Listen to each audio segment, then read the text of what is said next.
आज प्रस्तुत है वर्ग 12 से now the leaves are falling fast. बच्चों, इस कविता को लिखा है W.H. ऑडेन ने। किसने लिखा है? W.H. ऑडेन ने। बच्चों, चूँकि अब की परीक्षा में वस्तुनिष्ठ प्रकार के प्रश्नों की संख्या काफ़ी अच्छी खासी आ रही है, इसलिए वस्तुनिष्ठ प्रकार के प्रश्नों पर विशेष ध्यान दें। इसके लिए महत्वपूर्ण तथ्यों को ध्यान से सुनें, ध्यान से देखें और समझने की कोशिश करें। महत्वपूर्ण तथ्यों को मैं रेखांकित करता चलूँगा, दोहराता चलूँगा।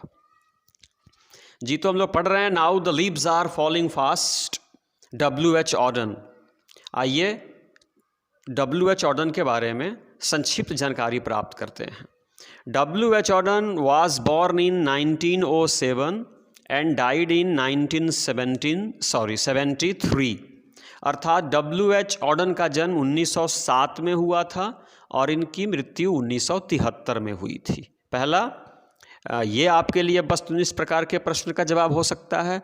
Who won the Pulitzer Prize in 1948 for his collection The Age of Anxiety? बच्चों, W.H. ऑडेन ने 1948 में पुलित्जर प्राइज जीता। याद रखिएगा, कौन सा पुरस्कार इन्होंने जीता? पुलित्जर प्राइज जीता। और किस वर्ष जीता? इन 1948 में for his collection the age of anxiety. ये अपनी वो जो संग्रह थी ना कविता की, जिसका नाम था द एज ऑफ एंग्जाइटी। क्या नाम था? The age of anxiety. इसके लिए, इस कविता के संग्रह के लिए 1948 में W.H. ऑडेन को पुलित्जर प्राइज मिला था। बच्चों, जो इनके बारे में जानकारी दी गई है उसको अति संक्षेप करते हुए मैं महत्वपूर्ण चीज़ें बता देना चाहता हूँ कि W.H. ऑडेन का जो जीवन काल है ना, ये दो भागों में बटा हुआ है। एक, जन्म से लेकर के 1939 तक। याद रखिएगा, इनका जन्म इंग्लैंड में हुआ था और जन्म से लेकर के एक हिस्सा 1939 तक, और ये 39 में ही अमेरिका चले गए, यूनाइटेड स्टेट्स चले गए और वहीं पे जा कर के परमानेंटली सेटल हो गए, अस्थायी रूप से बस गए। इस प्रकार से इनकी कुछ रचनाएं इंग्लैंड में लिखी गई, यानी जन्म से लेकर के 39 के बीच में, और इनकी कुछ रचनाएं 1939 के मध्य के बाद से और मृत्यु के समय तक लिखी गई। तो आइए, द इंग्लिश फेज आर, तो इनके जीवन के जो दो फेज रहे हैं, एक इंग्लिश फेज, एक अमेरिकन फेज। तो इंग्लिश फेज के अंतर्गत इनकी कृतियां हैं the orators, the dance of death, look stranger, Spain and another time. बच्चों, ये जो कृतियां हैं, the orators, the dance of death, look stranger, Spain and another time, ये इंग्लिश फेज की कृतियां हैं। अब आइए, अमेरिकन फेज की कृतियों के नाम हम आपके सामने रखते हैं। वो हैं new year later, for the time being, the age of anxiety and the shield of एक्किलीज। ये रचनाएं अमेरिकन फेज की है। आप याद रखेंगे, W.H. ऑडेन जो है ना, उनके जीवन काल को दो फेजों में बांटा गया है, एक ब्रिटिश फेज, एक अमेरिकन फेज। ब्रिटेन, इंग्लैंड में इनका जन्म हुआ था और 1939 में ये अमेरिका में आकर के बस गए। तो जब अमेरिका में आकर के बस गए, उस दौरान इन्होंने new year later, for the time being, the age of anxiety and the shield of एक्किलीज नामक किताबें लिखी। ये जो पढ़ने जा रहे हैं the leaves are falling fast, ये बच्चों लिरिक है। याद रखिएगा, आपकी परीक्षा में पूछेगा ये क्या है। यह लिरिक है। लिरिक का अर्थ होता है जो व्यक्ति के व्यक्तिगत विचारों को जो कविता व्यक्त करती है, उसे लिरिक कहते हैं। तो ये लिरिक है। Now the leaves are falling fast क्या है? तो ये लिरिक है। And it enacts the frustration inherent in human life, the aspirations that are not fulfilled and the sense of loneliness in which every individual lives and dies. बच्चों, ये जो now the leaves are falling fast है ना, यहाँ पे ये बता रहे हैं कि मानव का जीवन जो है ना, ये फ्रस्ट्रेशन से भरा है, निराशा से, अवसाद से ये भरा हुआ है। And the aspirations that are not fulfilled, और बहुत सारी आकांक्षाएं हमारे जीवन में अधूरी रह जाती हैं, बहुत सारी इच्छाएं पूरी नहीं हो पाती हैं। And the sense of loneliness, और वो अकेलापन की स्थिति इन विच, जिसमें व्यक्ति जीता है और मरता है। मतलब हमारा जीवन जो है ये फ्रस्ट्रेशन से, निराशा से, अवसाद से भरा हुआ है। साथ ही बहुत सारी आकांक्षाएं जो पूरी नहीं हो पाती हैं, और फिर अंत में अकेलापन। इन्हीं सब के बीच हम जीते हैं और मरते हैं। तो यह जो कविता है, आइए इसको अब आगे देखते हैं। इस कविता में कुल मिलाकर के 5 स्टेंजा है। कितने स्टेंजा हैं? 5। तो आइए पहला स्टेंजा देखते हैं। लिख रहे हैं कि now the leaves are falling fast. कवि W.H. ऑर्डन कह रहे हैं, बच्चों याद रखिएगा कि इस कविता का जनरल मीनिंग कुछ और है और इसका आयरॉनिकल मीनिंग कुछ और है। कवि कह रहे हैं कि now the leaves are falling fast. यहाँ पे लीव्स की तुलना मानव के जीवन से की गई है, आपके जीवन से की गई है, मेरे जीवन से की गई है, और जीवन से तुलना करते हुए ये कह रहे हैं कि now the leaves are falling fast, यानी अब जो पत्तियाँ हैं बहुत तेज़ी से पेड़ से टूट के गिर रही हैं, शाखाओं से टूट करके गिर रही हैं। इसका मतलब ये हुआ कि आज जो इंसान है ना, बहुत तेज गति से और भारी संख्या में मृत्यु को प्राप्त हो रहा है, अपने कब्र की तरफ जा रहा है, हमारी आयु घट चुकी है। यहाँ पे जनरल मीनिंग कह रहा है कि now the leaves are falling fast, यानी अब पत्तियाँ बहुत तेज़ी से गिर रही हैं। और इसका आयरॉनिकल मीनिंग हुआ कि अब इंसान जो है ना बहुत तेज गति से, बहुत तीव्र गति से वृद्ध हो रहा है, और वृद्ध होकर के अपने कब्र की तरफ जा रहा है, अर्थात मृत्यु को प्राप्त हो रहा है। Nurses flowers will not last. बच्चों गौर करेंगे, नर्सेस फ्लावर्स वे फ्लावर्स होती हैं दैट ग्रो अंडर और beside a supporting tree called nurse, यानी नर्स नामक एक पेड़ के अगल बगल में और उसके संरक्षण में खिलने वाले फूल को नर्सेस फ्लावर कहते हैं। तो कवि W.H. ऑर्डन कहते हैं कि nurses flowers will not last, यानी ये जो नर्स के फूल हैं ना, ये भी बहुत दिनों तक टिकने वाले नहीं हैं। ये तो इसका जनरल मीनिंग हुआ। आयरॉनिकल मीनिंग ये हुआ कि हमारे जो पूर्वज हैं ना, हमारे जो दादा दादी हैं, वो बहुत तेज गति से, हमारे जो माता पिता हैं बहुत तेज गति से मृत्यु को प्राप्त हो रहे हैं। नर्सेस फ्लावर्स मतलब हम लोग, यानी अपने दादा दादी माता पिता के संरक्षण में ही ना हम फले हैं, फूले हैं और खिलने वाले फूल हैं।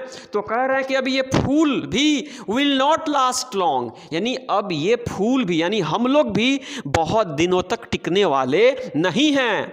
क्यों नहीं हैं? सुनिए। Nurses to the grapes are gone. Nurses मतलब हमारे पूर्वज, हमारे दादा दादी, हमारे संरक्षक, मतलब हमारे दादा दादी ग्रेप्स आर गॉन, वो कब्र में जा चुके हैं, वे समाधि ले चुके हैं, उनकी मृत्यु हो चुकी है। तो जब हमारे संरक्षक की मृत्यु हो चुकी है, अब हमारी देखभाल करने वाला भी कोई नहीं है। इसलिए कवि कहते हैं कि nurses flowers will not last, कि नर्स के जो फूल हैं ना, अर्थात हम लोग, संरक्षक चले गए तो भाई अब हम उनके फूल जो हैं ना बहुत दिनों तक हम लोग भी टिकने वाले नहीं हैं। क्यों? क्योंकि हमारे पूर्वज, हमारे दादा दादी, हमारे माता पिता कब्र को जा चुके हैं। And the prams go rolling on. और बच्चों प्रैम्स वो एक गाड़ी होती है, 4 पहिया बच्चों की गाड़ी होती है, जिसमें आप बच्चों को बैठा करके सैर कराते हैं, जिसको आप पेरेम्बुलेटर्स भी कहते हैं, या ए 4 व्हील्ड बेबी कैरेज, 4 पहियों वाली बच्चों की ये गाड़ी होती है। तो कह रहे वो गाड़ी चल रही है, मतलब जीवन जो चक्र है, जो लाइफ साइकिल जो है ना, जीवन चक्र है ना, ये चल रहा है। यानी हमारे दादा दादी मृत्यु को प्राप्त हो चुके हैं और हम भी बहुत दिनों तक नहीं टिकेंगे, क्योंकि हमारे माता पिता की मृत्यु हो चुकी है और हम लोग भी कब्र की तरफ जा रहे हैं। तो हम लोग भी, हमारी भी मृत्यु हो जाएगी, लेकिन यह जीवन जो चक्र है ना, यह समाप्त होने वाला नहीं है। And the prams go rolling on. और जो 4 पहिया गाड़ी है ना बच्चों की, ये घूमती फिरती है, ये घूम रही है, फिर रही है, मतलब लोग मर रहे हैं। अगर लोग मर रहे हैं तो कुछ लोग इस दुनिया में जन्म भी ले रहे हैं। यहाँ पे जो प्रैम्स गो रोलिंग है ऑन है ना, इसका अर्थ ये होता है कंटिन्यूटी ऑफ लाइफ, यानी लोग मर रहे हैं तो कुछ लोग जन्म भी ले रहे हैं। इस प्रकार से ये जीवन चक्र चलता रहेगा, ये कभी समाप्त होने वाला नहीं है। एक बार फिर से प्रथम स्टेंजा को समझते हैं। Now the leaves are falling fast, पत्तियां बहुत तेजी से पेड़ों से जुदा हो रही हैं, मतलब आम मतलब इंसान बहुत तेज़ी से और भारी संख्या में मृत्यु को प्राप्त हो रहा है। Nurses flowers will not last long, और चूंकि हमारे दादा दादी माता पिता बहुत तेज़ी से मृत्यु को प्राप्त हो रहे हैं, तो उनके संरक्षण में खिलने वाले हम फूल हैं, अतः ये फूल भी बहुत दिनों तक टिकने वाले नहीं हैं, क्योंकि nurses to the grapes are gone, क्योंकि हमारे माता पिता दादा दादी हमारे संरक्षक की मृत्यु हो चुकी है। And the prams go rolling on, लेकिन कितने हूँ लोगों की मृत्यु हो जाए, लेकिन कुछ लोगों का जन्म भी होगा। इस प्रकार से धरती पे जीवन चक्र चलता ही रहेगा। दूसरा स्टेंजा लेते हैं, whispering neighbours left and right. बच्चों याद रखिएगा, विस्परिंग नेबर्स का मतलब हुआ एजेंट्स और मैसेंजर्स ऑफ डेथ। एजेंट्स और मैसेंजर्स ऑफ डेथ, इसका मतलब हुआ कि यमदूत यानी यम के दूत जो हमारे प्राणों को हर करके लेके यम के पास चले जाते हैं। तो ये कह रहे हैं कि whispering neighbours left and right. W.H. Orton कह रहे हैं कि यमदूत हमारे दाएं बाएं चारों ओर हमेशा मौजूद रहते हैं। वे हमेशा इस फिराक में रहते हैं कि कब इनके प्राण को हम चुरा लें और चुरा करके लेकर के यम के पास चले जाएं।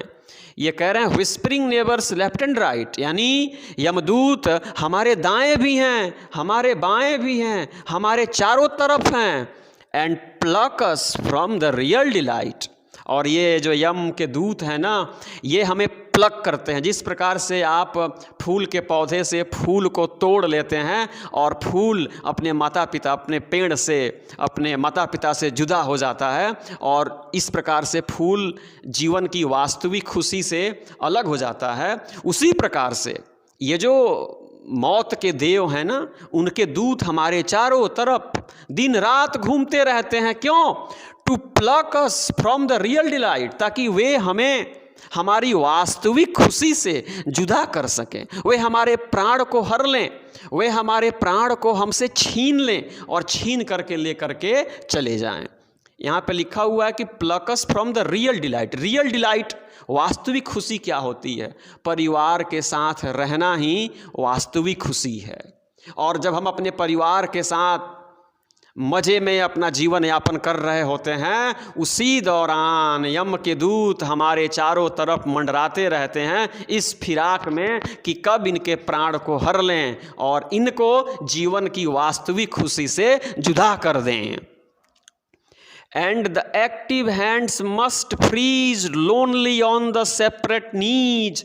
ये कह रहे हैं W.H. Auden, and the active hands must freeze. जब हम युवा होते हैं, जब हम जवान होते हैं, जब हम अपने जीवन का आनंद ले रहे होते हैं ना, तो हमारे हाथ जो होते हैं ना, एक्टिव्स होते हैं, ये सक्रिय होते हैं, ये मजबूत होते हैं, ये काम कर रहे होते हैं। और जब यमदूत हमारे प्राण को हर लेते हैं, हमें वास्तविक खुशी से प्लक जुदा कर देते हैं ना, तब हमारे हाथ मस्ट फ्रीज, ये ठंडे पड़ जाते हैं, इसमें जान नहीं होती, तब हम अपने हाथ से कुछ कर नहीं सकते, ये बिल्कुल ठंडे पड़ जाते हैं, निस्तेज हो जाते हैं, ये निष्प्राण हो जाते हैं, लोनली, और हम एकदम अकेला हो जाते हैं, दुनिया के सारे लोगों से हम जुदा हो जाते हैं।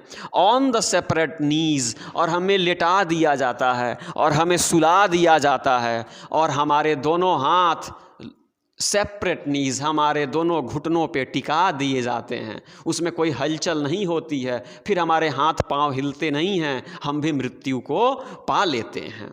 इसको फिर समझते हैं।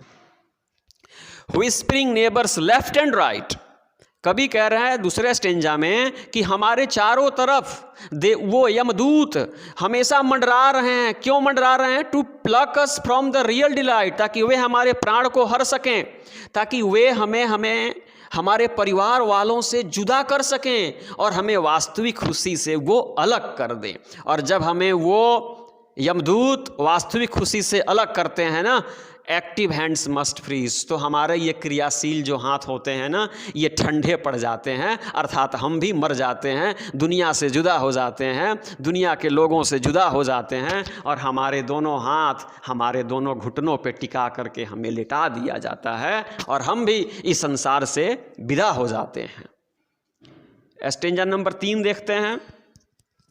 Dead in hundreds at the back, कवि कह रहे हैं dead in hundreds at the back.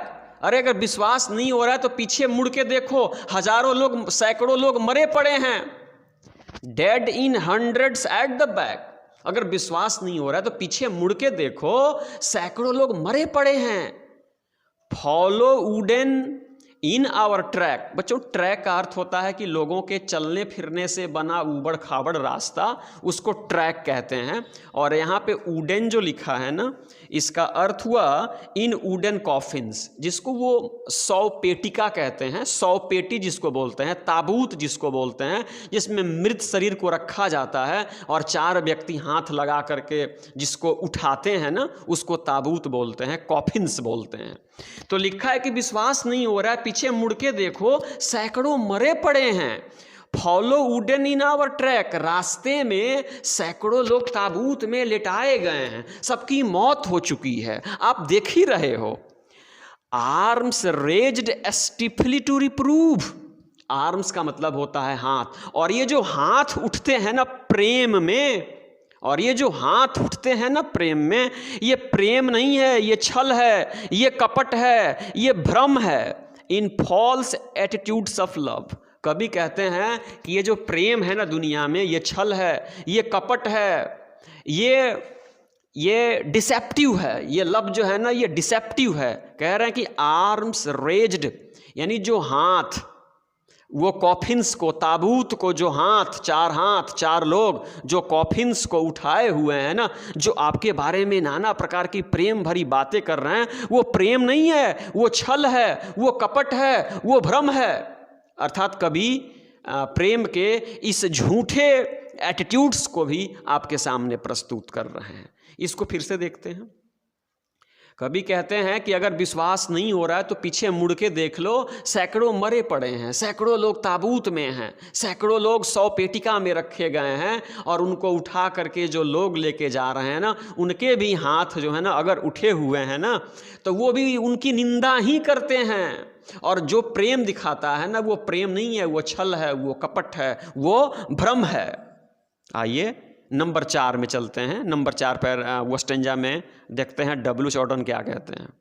कहते हैं स्टार्विंग। स्टार्विंग का मतलब होता है भूख से मरना।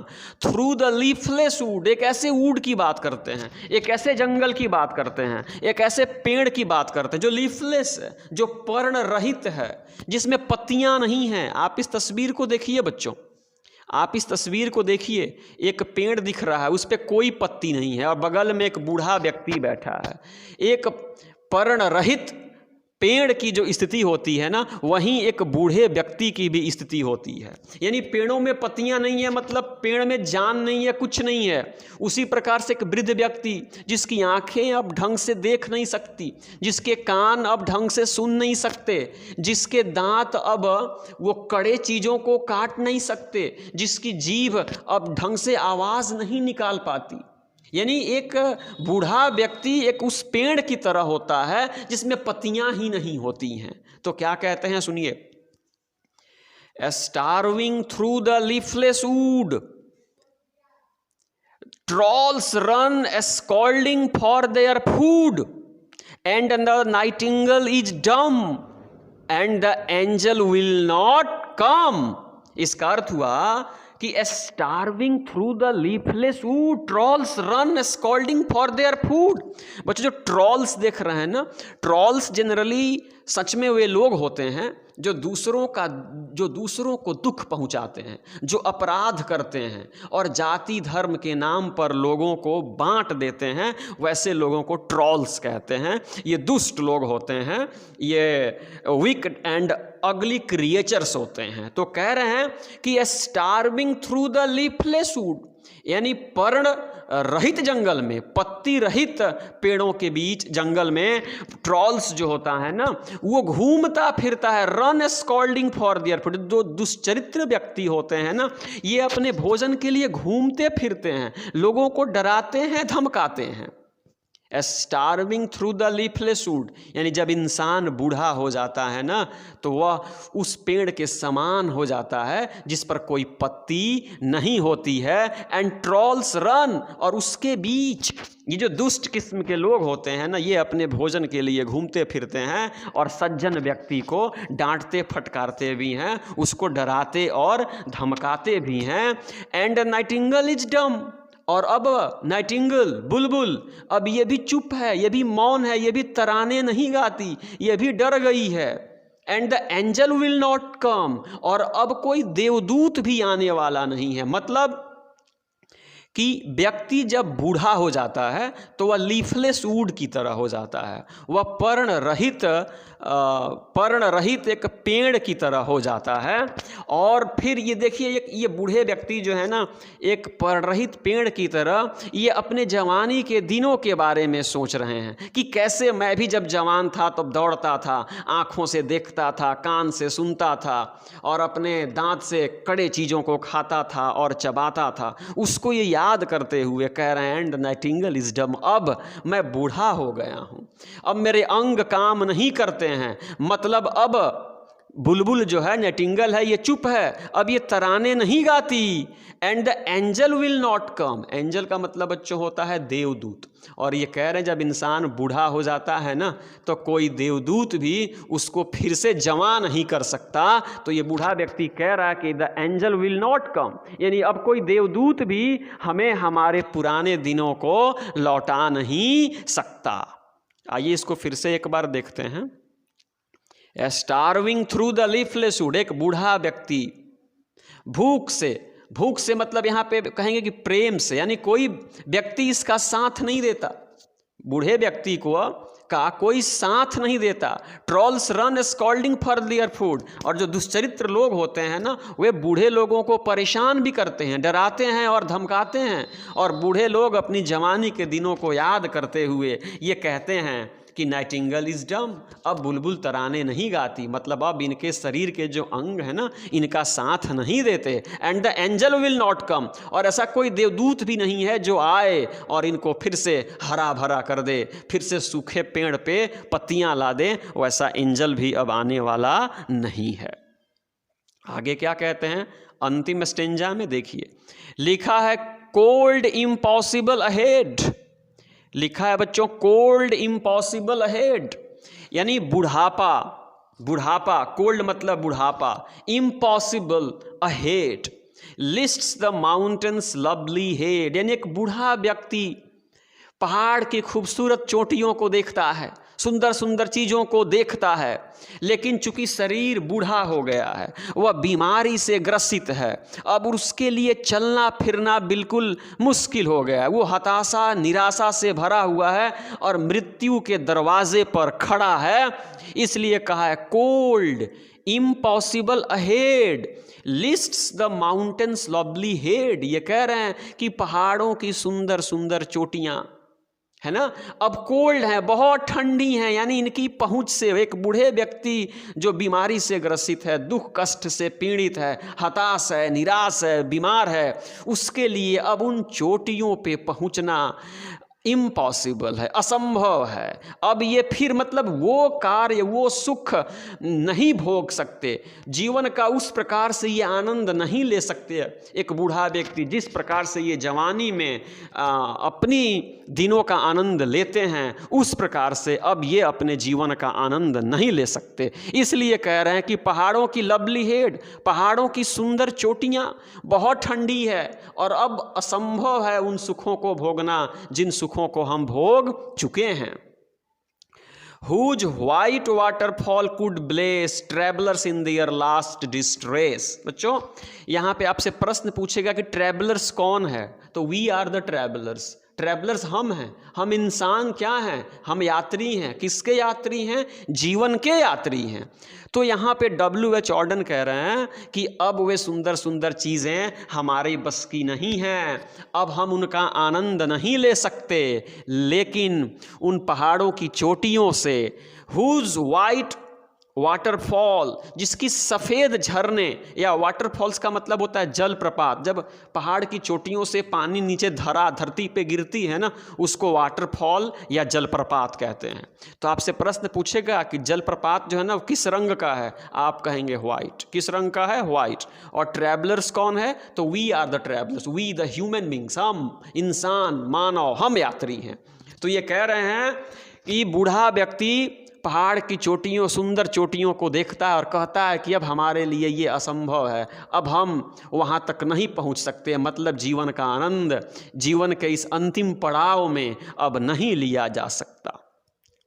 Whose white waterfall could bless, केवल उस पहाड़ की चोटियों से गिरता हुआ झरना, गिरता हुआ पानी ही है ना हमें थोड़े आशीर्वाद दे सकता है, हमें थोड़ी खुशियाँ दे सकता है, हमारे कष्ट को थोड़ा सा कम कर सकता है। ट्रैवलर्स इन दियर लास्ट डिस्ट्रेस, लास्ट डिस्ट्रेस का अर्थ हुआ कि जब वो मृत्यु का दरवाज़ा, यानी इंसान अब एकदम अंतिम पड़ाव पे है, इंसान जो है ना, लास्ट डिस्ट्रेस का मतलब हुआ डेथ, यानी मृत्यु के कगार पे खड़ा यात्री अब किसी अन्य चीज़ का आनंद नहीं ले सकता, केवल उन चोटियों से जो झरना, जो पानी गिर रहा है ना, उस ठंडे पानी को पी सकता है, वहाँ से गिर रहे चल करके इसके पास आ रही चीज़ों का ये आनंद ले सकता है, उसी से थोड़ी सी खुशियाँ प्राप्त कर सकता है, क्योंकि अब यह मृत्यु के दरवाजे पर खड़ा है और अब जीवन इसके लिए बहुत मुश्किल और दुरूह चीज़ हो चुकी है। बच्चों,